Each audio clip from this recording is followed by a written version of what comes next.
Hey, Cypher here. The film Loving Vincent takes a different approach to most films about a particular figure. Not just because of the art style, which is absolutely fantastic, but because of the story they are telling.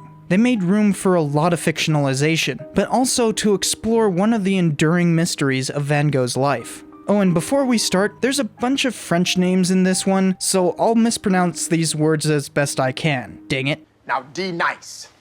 Do you mean Denise? Son of a...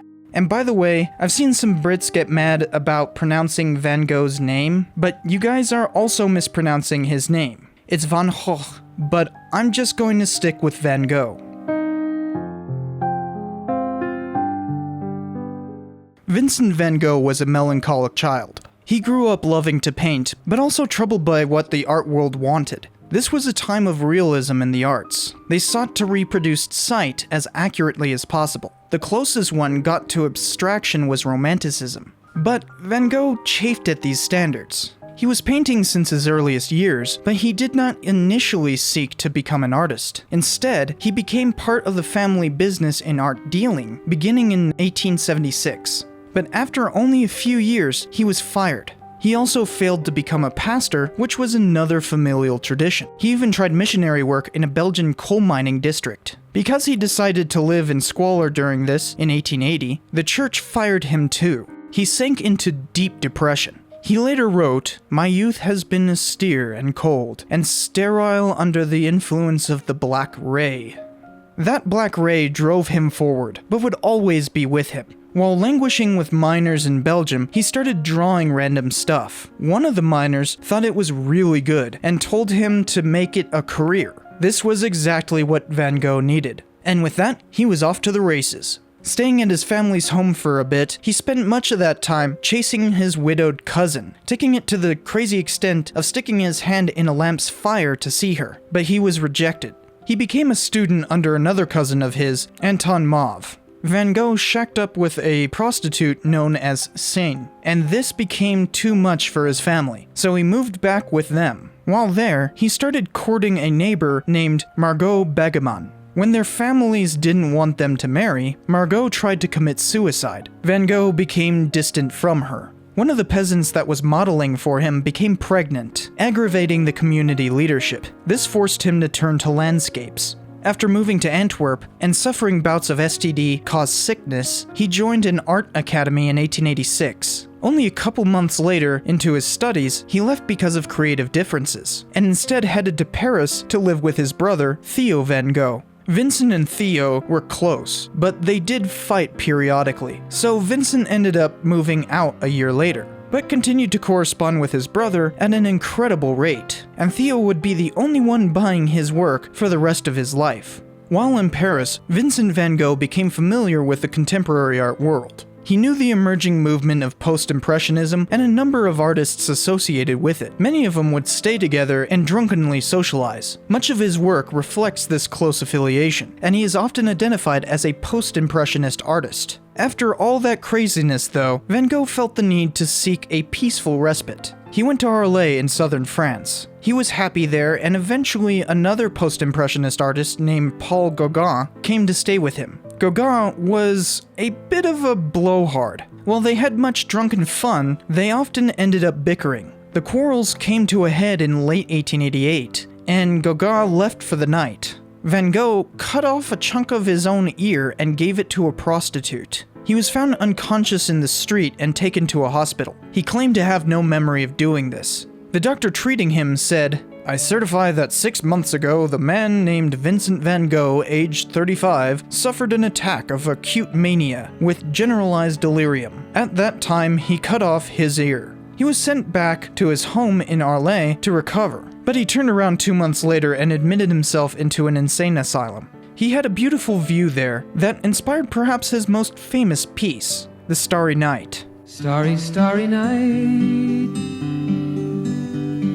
paint your palette blue and gray. While in the asylum, he was without much subject matter, so he turned to making his own impressions of others' work. After a year at the asylum, he left in 1890. He spent some time touring France, garnering some praise and admonishment along the way. He ended up in a small suburb of Paris called Auvers-sur-Oise. He was a prolific painter there, but after only a few months, something happened. He came back to his residence with a gunshot wound to the abdomen, claiming to have attempted suicide. 2 days later, he was dead, and his brother died only a few months later. The Van Gogh family was devastated. Though his work did not sell while he was alive, his posthumous reputation has soared. While he was just one of many post-impressionists at the time, his work has become elevated to being the bridge between impressionism and expressionism. Quickly after Van Gogh's death, his letters were collected by his relatives. Because his death drove interest in his art, the letters were published. These are a fascinating window into his life, because he was a prolific writer. Especially with his brother, these letters were constant. Everything that speaks about his life must use these letters. I know I did. Heck, most of the books I found at my library on the subject were basically compendiums of his letters. There's a really useful digital resource of these letters from the Van Gogh Museum, which includes timelines, footnotes, explanations, and all kinds of other stuff. Another place for insight is trying to read into his art to figure out his mindset. You'll find art critics speaking incessantly about the meaning of crows flying a field or whatnot, but you'll notice I avoided that analysis myself. There are cool possibilities with that stuff, but nothing I feel conclusive about. Plus there's that whole death of the author thing that destroys the idea of artistic intent. The meaning of such paintings lie outside the artist's intent. Only work within the larger context within which the artist resides. There is one other influence on this film, one that can't be avoided in the cultural discourse on Van Gogh. A previous film has dominated our perception of the man. It's a prime example of how much a film shapes our perception of history. Even if you haven't seen it, the 1956 film Lust for Life is probably the main influence on your view of Van Gogh. This live-action film received a lot of praise when it was released. Art historians were almost entirely happy with it. But as time went on, certain mismatching aspects of the story were shown. From that initial praise came public appreciation for it. But that popularity allows the myths it does perpetrate to become culturally accepted. It is to that point that people who honestly love Van Gogh's story will often recommend less accurate films instead. It does depict the Gogh incident somewhat wonky, but that is disputed history. Van Gogh only gave us this snippet.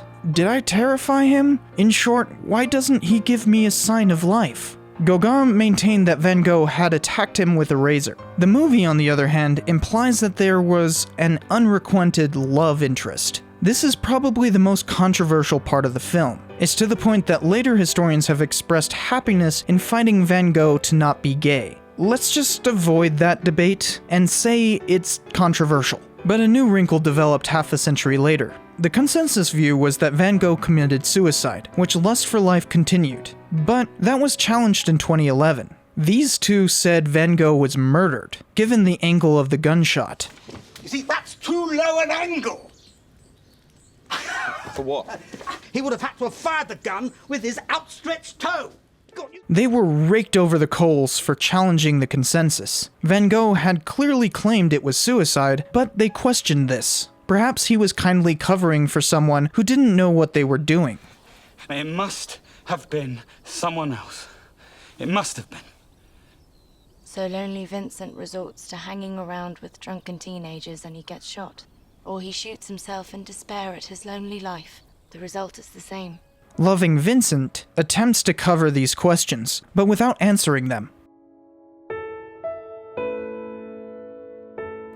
This film is beautiful, but that might make you miss the mechanics of the story. Normally, this genre of film looks like this. Yeah, this film is actually a film noir. The main character is tasked with delivering a final letter from Vincent to Theo, but quickly finds out that Theo is already dead. So he ends up getting into a mini-investigation of Van Gogh's death.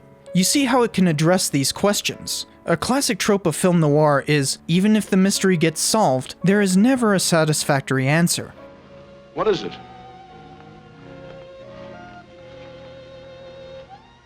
The stuff that dreams are made of. Huh? Huh? Huh? The same is here. It explores the argument surrounding his death. It doesn't try to tackle whether he was gay, but it does mention the whole Gogh affair, but only passingly. They quickly went from firm friends to being at each other's throats. No, you can't go. No, you can't go! Calm down, Vincent. Instead, it is completely focused on the suicide thing. I'm not going to ruin the film, because I think you should see it, and that would require putting in spoilers. While the investigation has no basis, what they are investigating is founded in evidence. This is almost like the filmmakers were trying to make a historical argument with the film. I've decided to retrace the path that Vincent took with his easel that day, because what I've been told doesn't add up. That is pretty awesome. While this film is basically entirely fictional, it cites evidence. Plus, who doesn't love all the paintings? The end credits even show off the workings of it. Keep an eye out and you'll notice that they worked in some famous paintings all over the place. It's magnificent. Your loving Vincent. Starry, starry night. Portraits hung in empty halls. Frameless heads on nameless walls. With eyes that watch the world and can't forget.